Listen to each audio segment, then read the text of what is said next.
खबर कोटा से, जहां इस बार 2 माह के सावन होने के बाद भी बारिश से रहे वंचित, फिर भी नहीं मानी हार। कोटा बूंदी के किसानों ने सीएडी पर 5 दिन का अनशन कर तोड़वाया 20 वर्ष का रिकॉर्ड।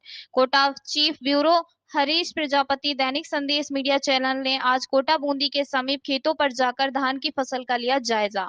वहीं किसान नेता गिरिराज गौतम ने बताया कि इस बार कोटा बूंदी का किसान 2 माह के सावन होने के बाद भी बारिश से रहे वंचित। किसानों की टूट चुकी थी उम्मीद। जिन किसानों ने अपने खेतों में धान की फसल उगाई थी, उसको लेकर सभी किसान बहुत चिंतित थे, क्योंकि वर्षा नहीं होने के कारण बोरवेलों में पानी हो चुका था खत्म। वहीं किसान नेता गिरिराज गौतम के नेतृत्व में किसानों ने सीएडी पर धरना एवं अनशन पर बैठ 5 दिन अनशन कर मेहनत लाई रंग, और सीएडी को किसानों के सामने होना पड़ा नतमस्तक। 17 जुलाई 2023 को आनन फानन में छोड़ना पड़ा नहरों से पानी। कोटा बूंदी की दाई मुख्य नहर एवं बाएं मुख्य नहर में टेल क्षेत्र तक को अपने दायरे में लेकर नहरों में किया पानी का प्रवाह चालू, जिससे आज किसान 2.5 महीने के बाद अपनी फसल को खेतों में लहराता हुआ देख रहा है। यस।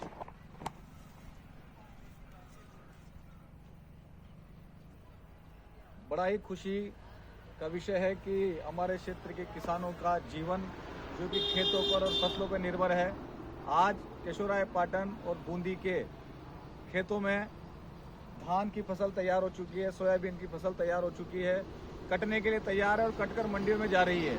आज से 2.5 महीने पहले जब मानसून ने हमसे बेरुखी की, हमारे इलाके में बारिश नहीं पड़ी, किसानों ने धान और सोयाबीन अपने खेतों में बुआई कर दी थी और उसके बाद एकदम से पानी का अभाव यहाँ हो गया, बोरिंग सूख गए। ऐसे समय में किसानों की ताकत पर हमने लड़ाई लड़ी और किसानों की ताकत पर ही 17 जुलाई को ऐतिहासिक दिन आया, जब 20 सालों के बाद दाएं और बाएं मुख्य नहर में रबी खरीफ की फसल के लिए पानी छोड़ा गया। और आज हम देख रहे हैं कि किस प्रकार से किसानों के चेहरों पे खुशहाली है। वो दिन में नहीं भूल सकता जब हमें अनशन भी करना पड़ा, लेकिन किसानों की ताकत थी, किसानों का दम था कि 20 वर्षों के बाद इतिहास बदला। और आज जो हम खेतों में लहलाती फसलें देख रहे हैं, ये सब नहरी पानी की बदौलत है। आज किसान प्रसन्न है। अगर नहरों में पानी नहीं छूटता तो मैं मानता हूं कि हमारे क्षेत्र का, खास करके पाटन और बूंदी क्षेत्र का किसान कर्जदार हो जाता है। कई किसान आत्महत्या के कदम उठाते। आज सभी किसान जहां भी जाता हूं यही बात कर रहे हैं कि नहरी पानी की वजह से ये खेत बचे हैं, ये फसलें बची है। और आज जब मैं भी गाँव में जा रहा हूँ, खेतों में देख रहा हूँ, तो मुझे ही बड़ी खुशी हो रही है कि हमारे सबके प्रयासों से, किसानों की ताकत के दम पर आज ये फसलें पककर तैयार हो चुकी है, मंडी में जा रही है, सोयाबीन अच्छी निकल रही है, धान अच्छा निकल रहा है। और मैं ईश्वर से प्रार्थना करता हूं कि इन्हें भाव भी अच्छे मिले। जहां कहीं टेल क्षेत्र पर पानी नहीं पहुंच पाया, हमारे किसान भाइयों को नुकसान हुआ है, उसका भी हमें दुख है, लेकिन हम कोशिश करेंगे कि आने वाले समय में टेल क्षेत्र तक पूरी समय पर पानी पहुंचे और सभी किसान खुशहाल हो, प्रसन्न हो। और आज जो ये नहर के पानी की बदौलत फसलें हम देख रहे हैं, मैं मानता हूं कि क्षेत्र का किसान बचा है, यहाँ के किसानों में खुशहाली आई है।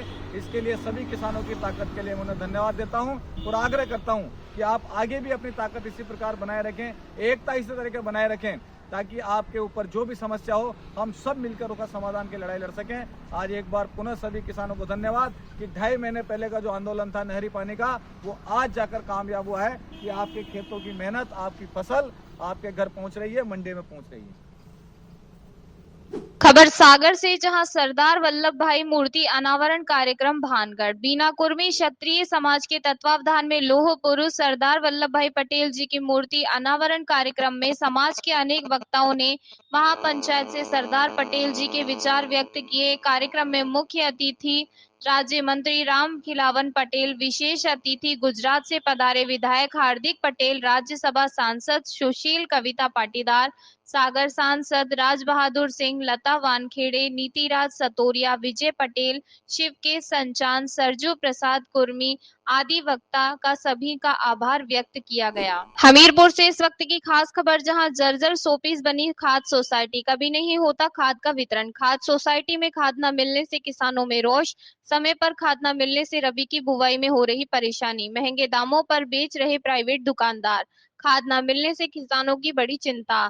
जनपद हमीरपुर में खाद की किल्लत से परेशान किसानों को बीते 7 वर्षों से कागजों पर संचालित खाद सोसाइटी में कभी किसानों को खाद का वितरण नहीं किया जाता, जिससे किसानों में रोष व्याप्त है।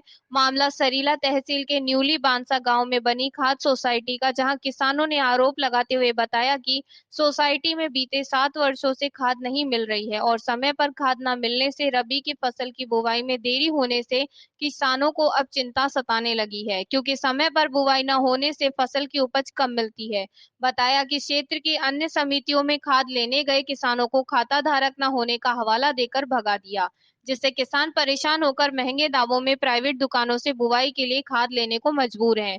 खाद न मिलने से किसानों के चेहरे पर मायूसी छाई है। मामले में उप जिलाधिकारी सरीला सुरेंद्र सिंह ने जल्द खाद उपलब्ध कराने की बात कही है। क्या नाम है आपका? राम मोहन राजपूत, पूर्व प्रधान न्यूली बांसा। अ, ये जो न्यूली की खाद सोसाइटी है, इसमें खाद कब से नहीं मिली? 8-9 वर्ष हो गए लगभग। जब आप कहीं खाद लेने जाते हो तो क्या क्या समस्याएं आती हैं? नंबर पे लगे रहते हैं और जब नंबर हमारा आता है तो वहाँ के सचिव लोग बोलते हैं कि अब का टाइम हो गया, यहाँ पे खाता आपका यहाँ खाता नहीं, आपको खाद नहीं मिलेगी। और कहीं जाइए जाके बाद में आइए। तो आप यहाँ खाद नहीं मिलती है? नहीं। चुनाव होता है यहाँ? चुनाव होता है, अध्यक्ष उपाध्यक्ष दोनों का मतलब चुनाव होता है और सदस्य भी बनते हैं। जो कर्मचारी आते हैं वो क्या कहते हैं यहाँ? कर्मचारी कभी आते भी नहीं है यहाँ पे। कर्मचारी आते हैं तो जब चुनाव के टाइम आते हैं तो वो कहते हैं कि चुनाव हो जाने दीजिए, खाद आएगी, ये सदस्य बनिए, मतलब ये सारी चीज़ें बताते हैं और कुछ नहीं होता। फिर यहाँ खाद आदि कुछ नहीं मिलती। तो फिर खाद कैसे उपलब्ध होती है आपको? जाना पड़ता है, सरीला ब्लैक से लेते हैं। ऊंचे दामों पर? जी। क्या चाहते हो आप? यहाँ खाद आए। क्या नाम है आपका? पुष्पेंद्र कुमार।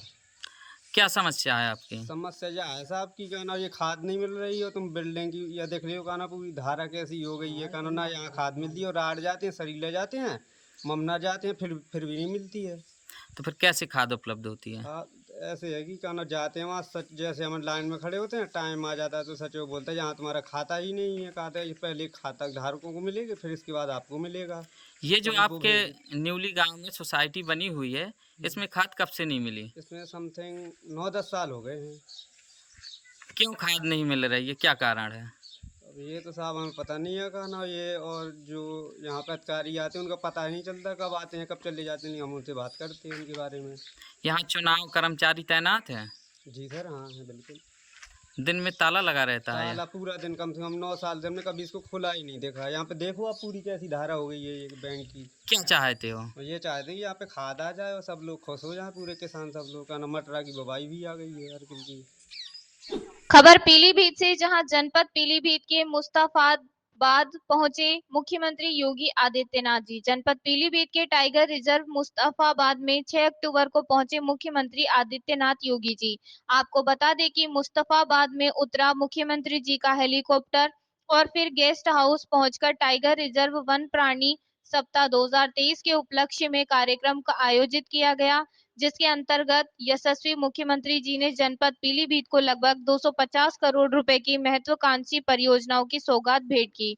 मुख्यमंत्री जी ने कार्यक्रम स्थल पर लगाई प्रदर्शनी का अवलोकन कर इस अवसर पर मुस्तफाबाद गेस्ट हाउस से लगभग 248 करोड़ रुपए की परियोजनाओं का शिलान्यास भी किया और जनसभा को संबोधित करते हुए कहा कि वन्य जीवों के संरक्षण के लिए सरकार लगातार प्रयास कर रही है। पीलीभीत टाइगर रिजर्व को अंतर्राष्ट्रीय स्तर का टाइगर X2 अवार्ड भी दिया गया। जनसभा में पहुंचे हजारों की संख्या में सभी क्षेत्रवासियों ने भी मुख्यमंत्री योगी आदित्यनाथ जी के संबोधन को सुना एवं मुख्यमंत्री जी के कार्यकाल की सराहना भी की। खबर जौनपुर से, जहां स्वर्गीय गिरजा शंकर पांडे की पुण्यतिथि पर अति प्राचीन मंदिर सोन चिरैया के प्रांगण में आल्हा सम्राट फौजदार सिंह का हुआ आल्हा गायन। बता दें कि बड़ी खबर जनपद जौनपुर के बदलापुर तहसील के ग्राम मल्लूपुर से निकल कर आ रही है, जहां गंगापुर रियासत के द्वारा लगभग 200 साल पहले निर्माण कराया गया अति प्राचीन मंदिर सोन चिरैया के प्रांगण में आल्हा सम्राट फौजदार सिंह के द्वारा आल्हा की प्रस्तुति दी गई। इस कार्यक्रम के संयोजक राजकिशोर पांडे बंधु रहे। इस अवसर पर सिकंदर मौर्य, अखिलेश सिंह, रिजवान शेख आदि तमाम गणमान्य सदस्य उपस्थित रहे। दैनिक संदेश संवाददाता से बात करते हुए आला सम्राट ने लुप्त होती अवधि कला की इस विद्या पर जहां चिंता प्रकट की, वहीं पांडे बंधुओं का धन्यवाद भी प्रकट किया। नमस्कार मित्रों, मैं इसमें उपस्थित हूँ जनपद जौनपुर के बदलापुर तहसील के एक गांव मल्लोपुर में। यहाँ पार्श्व में आप देख सकते हैं अति प्राचीन मंदिर गंगापुर रियासत के द्वारा लगभग 200-250 साल पुराना बनवाया गया है। कहना अतिशयोक्त नहीं होगी कि आज लोक कलाएँ लुप्त होती चली जा रही हैं। न जाने कितने लोक कलाओं की विधि चैती, कजरी, बेलवैया, आल्हा गायब होती जा रही है। ऐसे में ये कलाकार बचपन से ही जिद ठान करके बैठा है कि मैं आल्हा जैसी लोक कला की लोक परंपरा को मरने नहीं दूंगा। नाम है आल्हा सम्राट की उपाधि से विभूषित श्री फौजदार सिंह। फौजदार सिंह इसी मंदिर के पीछे बिल्कुल अपनी प्रस्तुति दे रहे हैं। आइए आपसे रूबरू होते हैं। ये हमारे साथ इसमें उपस्थित है आल्हा सम्राट की उपाधि से श्री फौजदार सिंह और पास में सोन चरैया का प्राचीन मंदिर। आइए फौजदार सिंह से अवधि लोक कला आल्हा के बारे में कुछ जानते हैं और खुद इनके बारे में कुछ जानते हैं। परिचय दीजिएगा। हम तो जनपद जौनपुर बसहारा कला गांव है और बदलापुर विधानसभा है। फौजदार सिंह आल्हा सम्राट के नाम से विख्यात हैं पूरे देश में। आज मंगला माँ के चरणों में सोनचरैया के स्थान पर ये कार्यक्रम चल रहा है हमारा। अपने ही जनपद में अपने ही लोगों के बीच में अगर कार्यक्रम चलता रहे तो इससे ज़्यादा क्या शुभ संकेत हो सकता है कि लोक कला हमारी शायद अब जीवंत होगी। आपका मानना है कि शायद कहीं विभिन्न परंपराएं जो कजरी ये वगैरह लुप्त होती जा रही हैं, शायद आल्हा की उनमें से आल्हा तो अभी एक नहीं है, क्योंकि आल्हा ही मैं गाता हूँ और लगभग वर्ष का इस कोरोना काल से तो कुछ फिल्म टूट गई, लेकिन फिर भी वर्ष का 200 दिन हम स्टेज पर रहते हैं।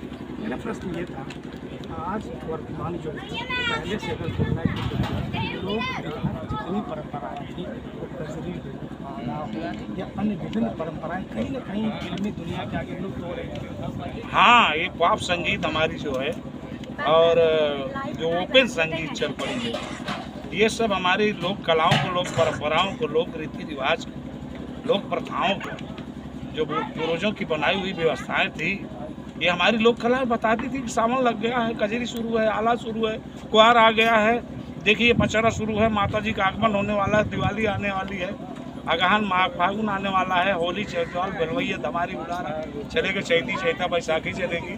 सीजनल वाइज सब कार्यक्रम बताते चलते थे वो सब। आप कैसे आए इस आल्हा लोक कला परंपरा? ये तो हमारी विरासत है। विरासत से विरासत से हमारे पिताजी भी गाते थे, बड़े पिताजी भी गाते थे लोक कला के और शास्त्रीय संगीत के बड़े विद्वान थे, और हमारे बाबा भी शास्त्रीय संगीत के बड़े विद्वान थे जी। तो परंपरा को हमने जीवंत रखा और ऊंचाइयों तक पहुंचाया इसको। एशियाड में 2 बार जाने का मौका मिला और हमको तमाम उपाधियों से, तमाम लोकविद सम्मान पूरे भारत का अवधि लोकविद सम्मान आपको 2019 में मोदी सरकार ने दिए। संतुष्ट है, मज़ा आता है। अच्छा, ये तलवार बांध करके आल्हा गाने की परंपरा की शुरुआत शायद आपसे हुई है या पहले से थी? नहीं, पहले से थी।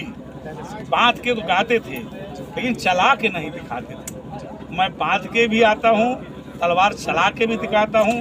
तलवार की कितनी लय, कितनी कलाबाजी भी चलाई जाती है, वो सब दिखाता हूँ ताकि लोगों को मालूम पड़े कि हमारे शूरवीरों की ये गौरव गाथा को हम गा के सुनाते हैं, इतिहास बताते हैं, सोई हुई खोई हुई परंपरा को फिर याद दिलाते हैं।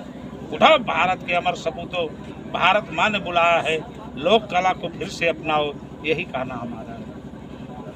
ये थे हमारे साथ आल्हा सम्राट फौजदार सिंह। एक बार फिर ये कहना अतिशयोक्त नहीं होगी कि ये बीड़ा उठा लिया है कि हम लोक कला को जीवित करके रखेंगे, और उसमें आला एक परंपरा है, एक लोक कला है, जिसको जन जन तक पहुंचाने का काम श्री फौजदार सिंह ने किया है। ये समस्त जनता की तरफ से, दैनिक संदेश चैनल की तरफ से आपका बहुत बहुत धन्यवाद है।